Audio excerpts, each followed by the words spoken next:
Hello and welcome back to Clicks on the Side. Today, it is release day for Marvel's Collector's Trove, but unfortunately, I will not be having an unboxing video today. We have been hit or affected by the Alliance distribution, and it looks like, at least in my area, it's going to be about a week or two behind. But I still wanted to do something to celebrate release day. It's always a great day when it is release day. Since Marvel is getting a whole bunch of love between Collector's Trove and Spider-Verse, I decided to give DC a little love today with a 300 points modern day theme build, and we are going back to the Gotham City Underworld, but with a different take. I wanted to try something with different characters that you don't normally see, and I like what I came up with. We're going to start off with, from the DC Notorious set, rare number 38, Lincoln March. There he is. This guy's been on too many of my team builds because he's just so good for what you can get him for. I usually do him at 30 points, but today he's going to be on full display at his 80-point mark. He has the Batman enemy team ability as well as Underworld, Court of Owls, Gotham City Underworld, Assassin, and Politician keywords. Does have 80 points, like I said. Does have a 30-point dial, which you have probably seen in prior videos. Has a range of 4 with 1 target, and he has a trait, the target. At the beginning of the game, for all friendly characters with this trait, give a target token to an opposing character.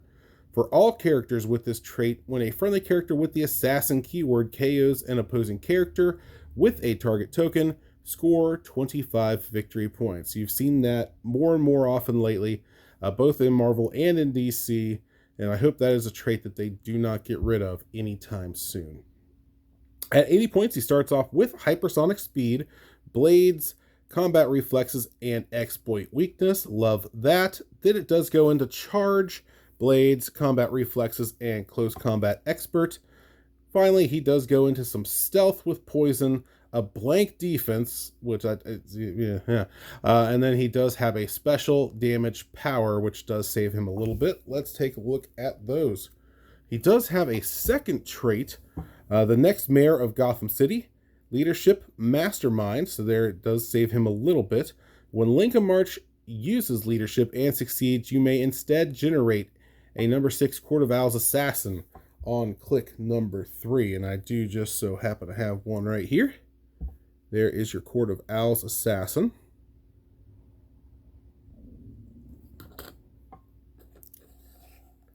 Got plenty of them stocked up just in case, and on click number 3,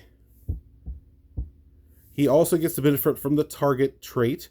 He has his own trait of Strike from the Shadows, Blades, Claws, Fangs, but only if Court of Owls Assassin occupies hindering terrain. On click 3, he has Poison, Super Senses, and Exploit Weakness. Unfortunately, does not have Batman enemy to be able to take advantage of that.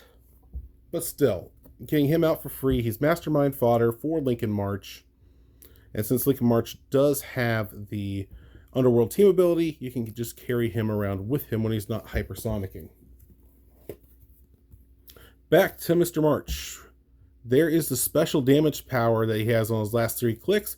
Politics is a nasty business. Gives him exploit weakness and outwit. So as long as he has somebody to mastermind to there on his last 3 clicks, he can stay up and still has the exploit weakness. Very, very nice. For 80 points, just can't go wrong.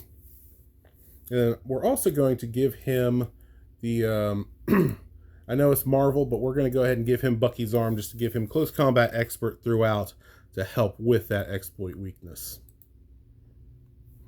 Up next, coming in, who are we going to pair him with?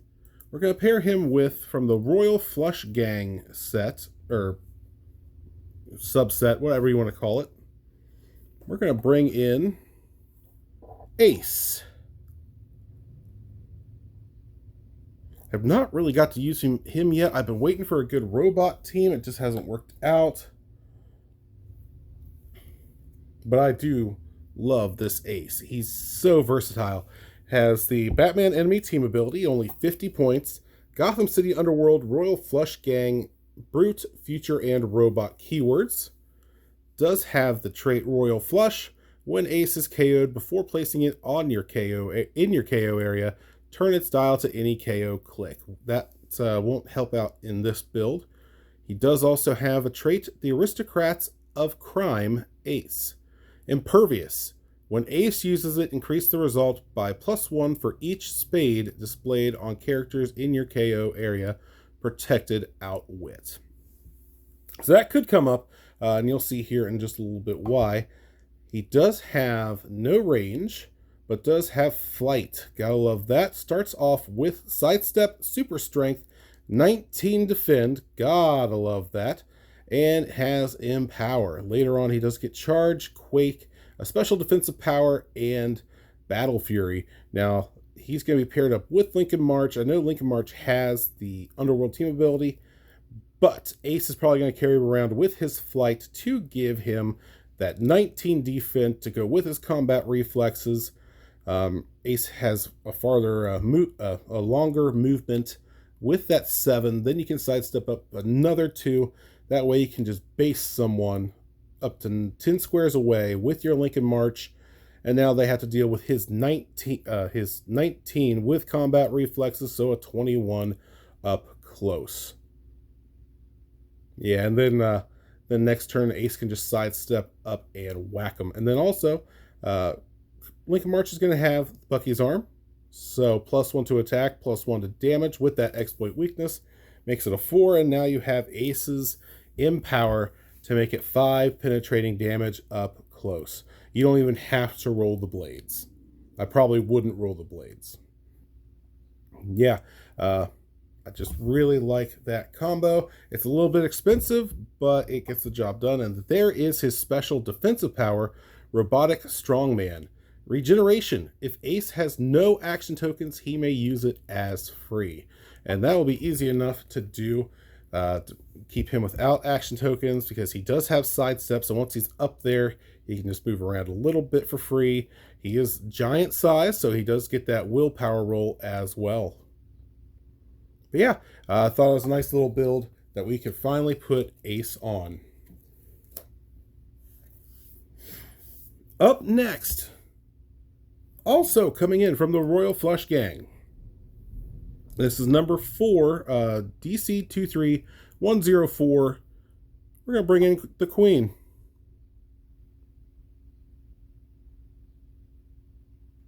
I had an idea for a team around Queen and a couple other figures. A couple other pieces you're going to see in this team for a while, and I thought this was a good pairing. And it's going to revolve around incapitation. Let's take a look. Queen does have the Batman enemy team ability, 50 points, Gotham City Underworld, Royal Flush Gang, Future, and Ruler keywords. She also has the Royal Flush trait that Ace had, and she also has the Aristocrats of Crime, but the Queen version. Free, roll a d6, increasing the result by +1 for each heart displayed on the characters in your KO area. 6, give an action token to an opposing character within range and line of fire. Does have a range 5 with 2 targets, starts off with hypersonic speed, a special attack, mastermind, and shape change. Later on, it does go into plasticity with willpower and leadership with a little bit of poison in there as well. Let's take a look at that special attack power. And it is Incapacitate, Electric Scepter.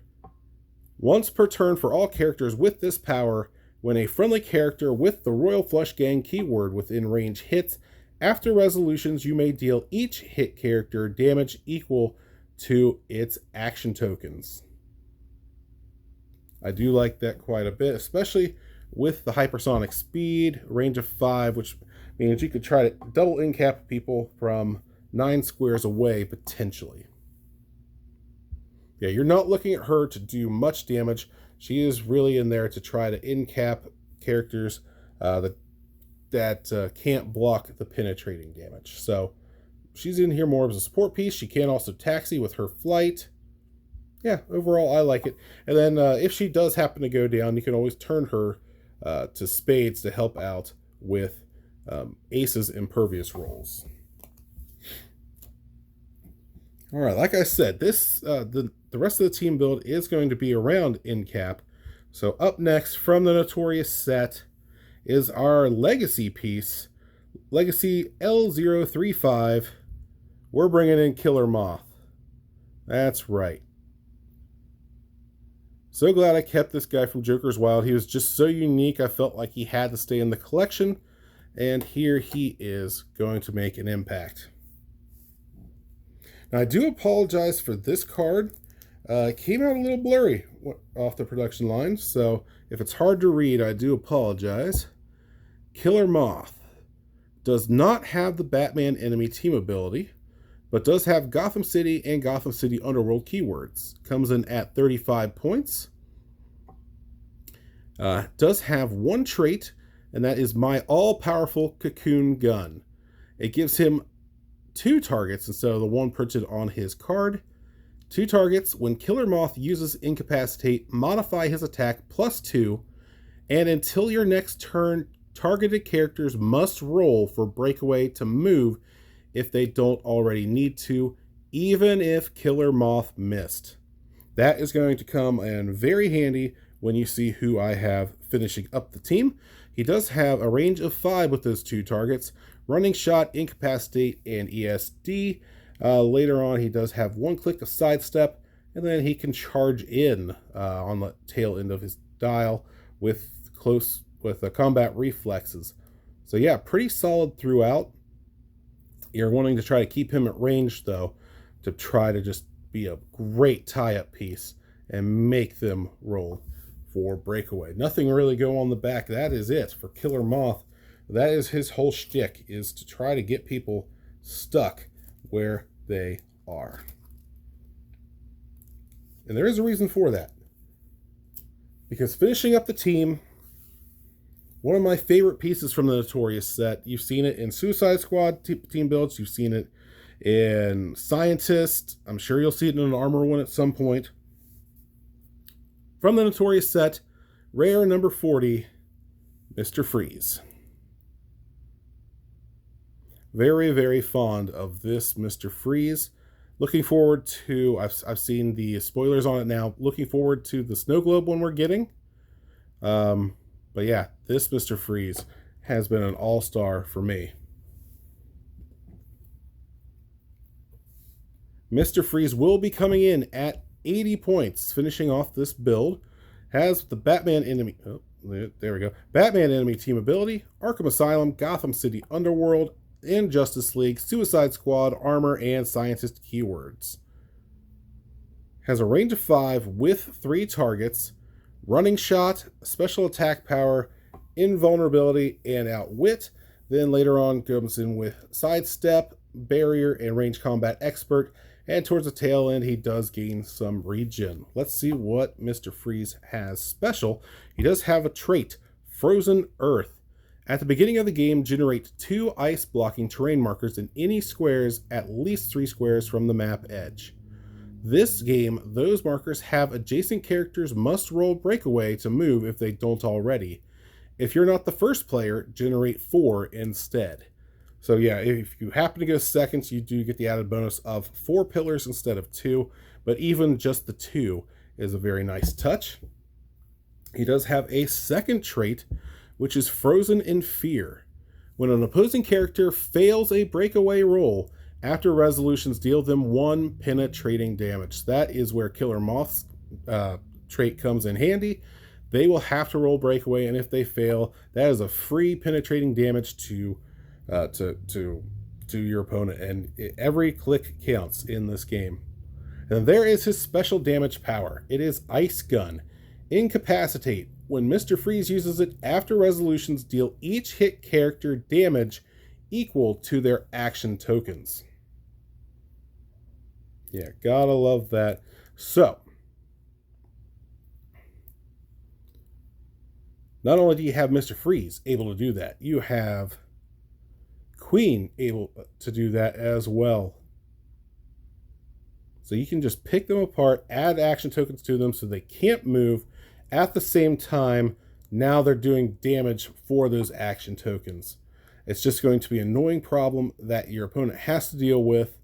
Hopefully for them, they have some willpower or some leadership on their team. Otherwise, they are in for a very, very long day.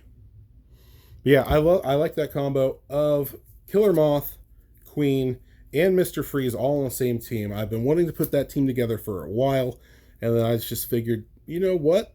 The combination of Lincoln March and Ace together makes up a good tank for these support pieces to be able to go around and keep in-capping your opponents. So let me know what you think. That is my take on a 300-point modern theme team based on the Gotham City Underworld and really the in-cap power. Yeah, let me know if there's anything you would change, if there's anyone you'd put in instead. But that has been it for me. Hopefully the rest of you are enjoying your release day with Collector's Trove and had good luck on your pools. I will be, as soon as I'm able to get it, I will be releasing a video of unboxing my brick as well. But until next time, this has been Clicks on the Side.